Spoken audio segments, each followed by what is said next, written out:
Nag-uumpisa na ang pilot run ng Department of Health o DOH Wellness Clinic na nasa third floor ng SM Mega Center sa Cabanatuan City, Nueva Ecija.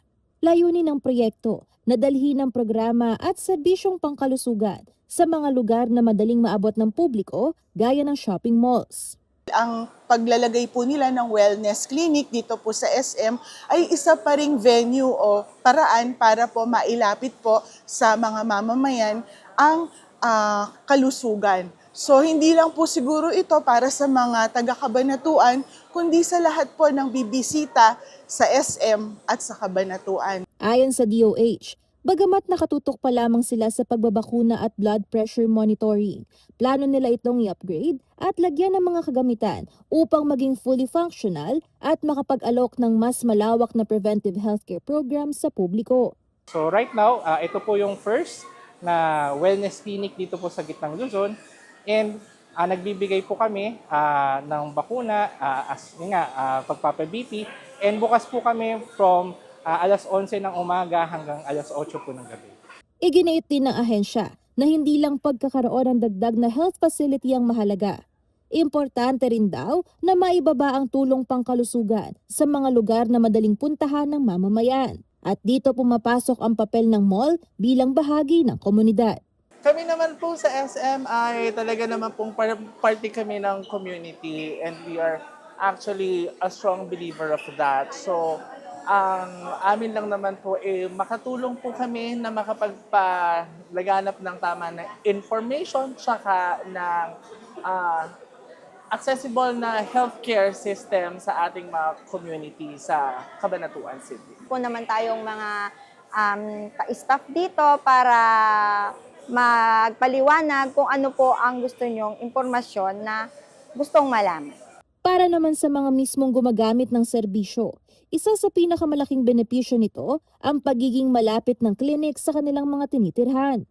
Mas accessible po kasi mas malapit siya sa amin.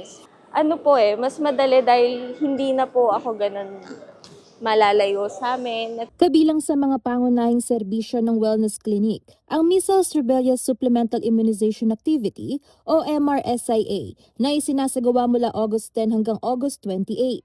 Target itong mabakunahan ang mga batang edad 6 na buwan hanggang 59 na buwan o 5 taong gulang. Sa pinakahuling datos ng DOH itong August 23, nasa mahigit 425,000 bata na ang nabakunahan sa buong Central Luzon. Katumbas ito ng halos 40% ng kabuuang target population na 1,092,411 sa rehiyon para sa MRSIA campaign. Balak po sana natin para magkaroon ng vaccine immunity o yung tinatawag na herd immunity is magkaroon po tayo ng 95% o 95% po ng mga bata po ang mabakunahan. Ngunit higit sa bilis at accessibility ng serbisyo, nais ng mga health worker na maunawaan ng mga magulang kung bakit mahalaga ang pagbabakuna sa kanilang mga anak.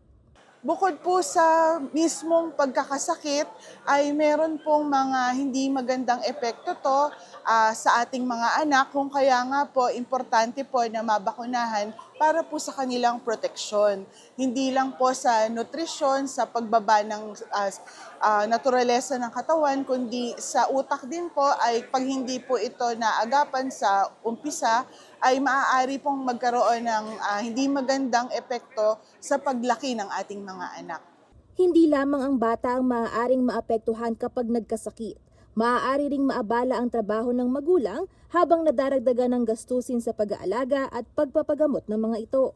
Malaking epekto po ito sa pamilya. Siyempre, ikaw ang may anak, wala kang proteksyon, walang bakuna, sakitin, isa mo iindahin yan, aalagaan. At siyempre, sa komunidad naman po, kapag may sakit, pwede pong magkahawa-hawa yan. Kaya para sa mga health workers, mahalagang malaman ng mga magulang ang kahalagahan ng pagbabakuna bilang proteksyon hindi lamang sa kalusugan ng bata, kundi maging sa kapakanan ng kanilang buong pamilya. Malaking tulong po itong wellness, lalo na po dito sa ating programa ng Miss Garcia. Maipaalam po namin, maipabatid sa mga kapwa ko mga nanay na meron po tayong libreng bakuna. At dito muling bumabalik ang layunin ng DOH Wellness Clinic. Hindi lamang magbigay ng serbisyo, kundi dalhin ang tamang impormasyon sa mismong publiko.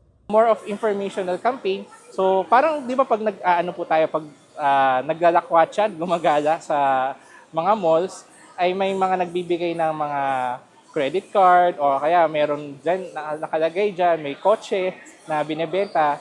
This is like the Department of Health going to the public and selling itself. Sa loob ng klinik, makikita rin ang mga materyales tungkol sa iba't ibang health programs, gaya ng Pinggang Pinoy, Ligtas-Tigtas, at non-communicable diseases.